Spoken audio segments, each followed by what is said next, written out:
Bharatiya Janata party ने अपनी पहली सूची उम्मीदवारों के नामों की जारी कर दी है। 44 उम्मीदवारों के नामों का ऐलान भारतीय जनता पार्टी ने कर दिया है। तो भारतीय जनता पार्टी ने जम्मू कश्मीर के चुनाव के लिए अपनी पहली सूची उम्मीदवारों के नामों की जारी कर दी है। पहली सूची में 44 उम्मीदवारों के नाम की घोषणा भारतीय जनता पार्टी की तरफ से कर दी गई है। पहले ये बताया जा रहा था कि 12 बजे एक प्रेस कॉन्फ्रेंस होगा और उस प्रेस कॉन्फ्रेंस में भारतीय जनता पार्टी अपने उम्मीदवारों के नामों का ऐलान कर सकती है। तो आज अभी बीजेपी ने जारी कर दी है सूची। हम आपको बता दें कि कल केंद्रीय चुनाव समिति की बैठक हुई थी और इस बैठक में उम्मीदवारों के नामों को लेकर चर्चा हुई थी और आखिरी मुहर लगी थी और अब 44 उम्मीदवारों के नामों का ऐलान कर दिया गया है। कमलेश सिंह हमारे संवाददाता इस वक्त हमारे साथ जुड़े हुए हैं। कमलेश जी, पहले 12 बजे का समय दिया गया था, लेकिन अब 44 उम्मीदवारों के नामों का ऐलान भारतीय जनता पार्टी ने कर दिया है जम्मू कश्मीर के लिए। जी, आपने ठीक कहा। पहले ही कहा गया था कि प्रेस कॉन्फ्रेंस के जरिए इस बात का ऐलान होगा, लेकिन उससे पहले ही लगभग 10:15 बजे ये लिस्ट जारी कर दी गई है और 44 नामों की सूची जारी कर दी गई। और खास बात यह है कि इसमें जम्मू के साथ साथ श्रीनगर संभाग के भी नाम है। जो 44 नाम है उसमें तकरीबन 12 नाम पुराने, यानी जो पहले सिटिंग एमएलए, सारे सिटिंग एमएलए को बीजेपी ने टिकट दे दिया, जिसमें कि खास रूप से किश्तवाड़ से श्री सगुन परिहार उनको टिकट मिला है। इसके अलावा भदरवार से दिलीप सिंह परिहार को टिकट दिया, डोडा से गजल सिंह राणा को और डोडा पश्चिम से शक्तिराज परिहार को दिया गया।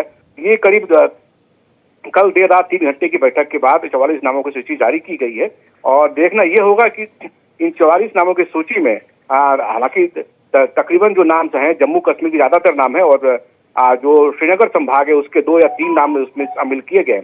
लेकिन जब अगली बैठक होगी 29 तारीख को, उसमें बाकी बचे नाम जो हैं उनको भी जारी कर दिया जाएगा। लेकिन फिलहाल बीजेपी ने लीड ले ली है और 44 नामों की सूची बीजेपी की ओर से जारी कर दी गई। पहली सूची जारी कर दी गई है, 44 नामों की सूची जारी कर दी गई है और इस 44 नामों की जो पहली सूची है उसकी खासियत क्या है कमलेश जी ने बताया। अब दूसरी सूची जारी होगी जब दूसरी बार केंद्रीय चुनाव समिति की 29 तारीख की बैठक होगी, उसमें मुहर लगेगी और फिर उनके नामों का भी ऐलान कर दिया जाएगा।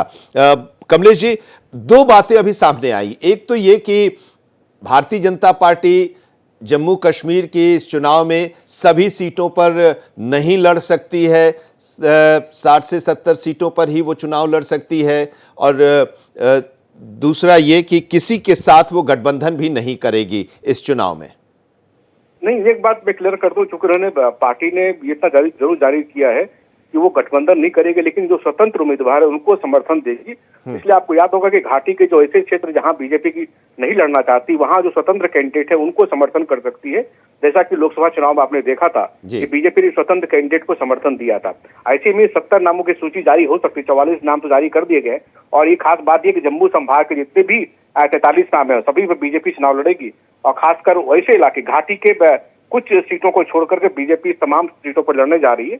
और ये भी तय कर लिया गया कि प्रधानमंत्री भी बड़े पैमाने पर रैली करेंगे। तकरीबन 7 से 8 रैली जम्मू संभाग में और 1 से 2 रैली जो है श्रीनगर संभाग यानी घाटी के संभाग में भी कर सकते हैं। जी। तो चुनाव को लेकर रणनीतियां भी बन गई हैं और कल जब केंद्रीय चुनाव समिति की बैठक हुई थी, उस बैठक के बाद अलग से एक और बैठक हुई थी प्रधानमंत्री की राष्ट्रीय अध्यक्ष जेपी नड्डा और गृहमंत्री अमित शाह के साथ। कमलेश जी, हाँ, वो बैठक दरअसल उस बैठक के बाद प्रधानमंत्री बीजेपी को नया अध्यक्ष चुनना है और कार्यकारी अध्यक्ष के चुनाव की प्रक्रिया शुरू हो गई और 1 सितंबर से ही पूरे देश भर में बीजेपी का सदस्यता अभियान शुरू हो गया है। और सदस्यता अभियान शुरू होने के साथ ही ये माना जाता है कि जो राष्ट्रीय अध्यक्ष का चुनाव की प्रक्रिया वो भी शुरू हो गई है। ऐसी स्थिति में जब ये तीनों नेता बैठे थे तो उसी बात पर चर्चा हुई कि कैसे इस पूरी प्रक्रिया को अमली जामा बनाया जा रहा है। और जब भी प्रधानमंत्री बीजेपी दफ्तर आते हैं तब बीजेपी के राष्ट्रीय अध्यक्ष उनको पार्टी की गतिविधियों उसकी जानकारी देते हैं और इसी बैठक में पार्टी की गतिविधियों की जानकारी दी गई और साथ साथ ये बताया गया कि आज जो प्रेसिडेंट का इलेक्शन होना है बीजेपी के लिए उसमें कितनी प्रगति हुई, क्या क्या पार्टी ने अपनी ओर से इनिशिएटिव लिए। एक चीज और जरा हम समझना चाहेंगे। अभी आपने कहा कि जम्मू संभाग की सभी सीटों पर बीजेपी लड़ेगी और कुछ सीटें छोड़ सकती है इंडिपेंडेंट्स के लिए, निर्दलियों के लिए कश्मीर घाटी के रीजन में। तो अब एक चर्चा ये भी चल रही थी कि जब कांग्रेस से अलग हुए गुलाम नबी आज़ाद और फिर उन्होंने अपनी पार्टी बनाई तो ऐसा लग रहा था कि भारतीय जनता पार्टी के साथ वो गठबंधन कर सकते हैं, लेकिन अब तो उन्होंने भी अपने पार्टी के उम्मीदवारों के नामों की घोषणा करनी शुरू कर दी है। कांग्रेस के साथ भी उनका कोई तालमेल नहीं है। तो उनकी उधर से कोई अभी ऐसा कुछ तो नहीं है कि गठबंधन की बात या चल रही हो बात या हो सकती है चुनाव के बाद?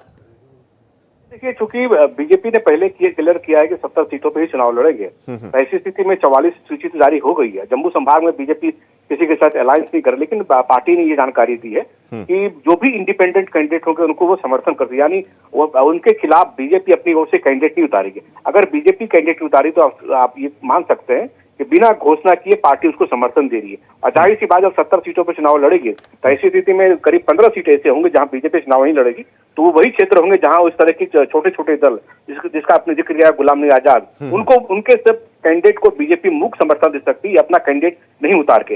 ये भी एक तरह का अलायंस हो सकता है, और हालांकि पार्टी ने साफ किया कि किसी प्रकार का अलायंस नहीं होगा, लेकिन जैसा मैंने लोकसभा चुनाव में देखा कि वो पार्टी ने मुख्य एग्रीमेंट किया था, हो सकता है कि इस तरह का मुख्य एग्रीमेंट आपको भी देखने को मिले विधानसभा के चुनाव में।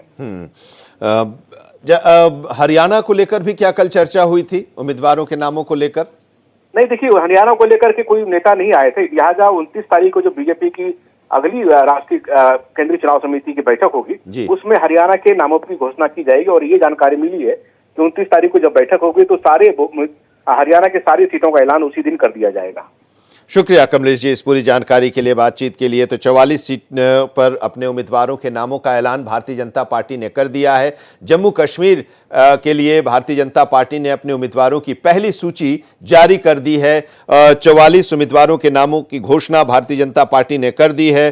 और इस पहली सूची की खासियत हम आपको बता दें कि जम्मू संभाग के करीब करीब सभी सीटों पर उम्मीदवारों के नामों का ऐलान है, और साथ ही 12 एमएलए जो हैं उनको फिर से टिकट दिया गया है। श्रीनगर संभाग में अभी इस लिस्ट में 2 से 3 ही नाम का ऐलान किया गया है, और अगली सूची जो आएगी उसमें श्रीनगर संभाग के बाकी सीटों के लिए अपने उम्मीदवारों के नामों का ऐलान करेगी। जो अभी तक जानकारी मिल रही है सूत्रों के जरिए, जिसकी चर्चा अभी हमारे संवाददाता कमलेश सिंह कर रहे थे, बता रहे थे कि भारतीय जनता पार्टी इस बार जम्मू कश्मीर के विधानसभा चुनाव में करीब 70 सीटों पर लड़ेगी। बाकी सीटों पर वो जो निर्दलीय उम्मीदवार होंगे उनको वो समर्थन देगी। वहां पर किसी भी पार्टी के साथ कोई गठबंधन नहीं करेगी।